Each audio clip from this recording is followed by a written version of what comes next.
है, आपने घड़ी का पेंडुलम देखा है?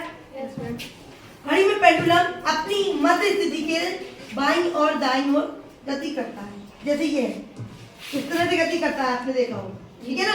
तो जब इस तरह से गति करता है, अगर सीधे से कोई चीज वस्तु है और अगर उसको रखा हुआ है तो उस पर कोई असर नहीं होगा। जरा देर के लिए अगर किसी रखी हुई वस्तु पे हम मारते हैं तो क्या होता है, उस पर लगता है और वो ऊपर भार आरोपित होता है और वो गिर जाती है। अगर हम मारते हैं किसी से, जैसे आपके पास बॉल आई, क्रिकेट खेलते हैं तो बैट से जब आपने मारी यानी उसकी दिशा परिवर्तित कर दी, आपने दिशा परिवर्तित कर दी, अन्यथा क्या होगा, या आपने उसको नहीं लिया तो वो जिधर भी चली गई, ठीक है ना। फुटबॉल खेलते हैं, फुटबॉल में भी क्या होता है, गति करती हुई फुटबॉल आ रही है और या तो आप उसे रोक रहे हो या फिर आपने दोबारा उसको किक मार के उसकी दिशा में परिवर्तन कर दिया और उसकी गति की दिशा बदल दी। ये न्यूटन स्ट्रेट है, इसमें भी देखिएगा ये बिल्कुल वैसी गति करेगा। अगर हम एक को छोड़ेंगे तो अगला एक ही भागेगा, है देखा। अब हम दो को छोड़ेंगे तो दो को पुश करेंगे, देखिए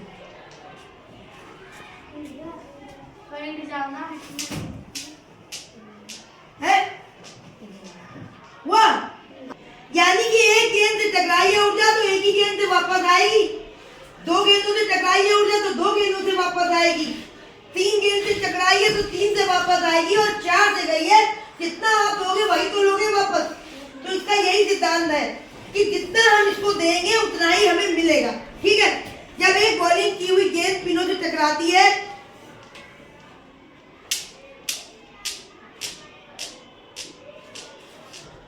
समझ में आ गया, तो वही चीज है ना, ये इसका सिद्धांत है न्यूटन का, क्रेडल का सिद्धांत है कि हम जब जितना एनर्जी से फेंकेंगे तो उतने ही फोर्स से हमें वो चीज वापस मिलेगी।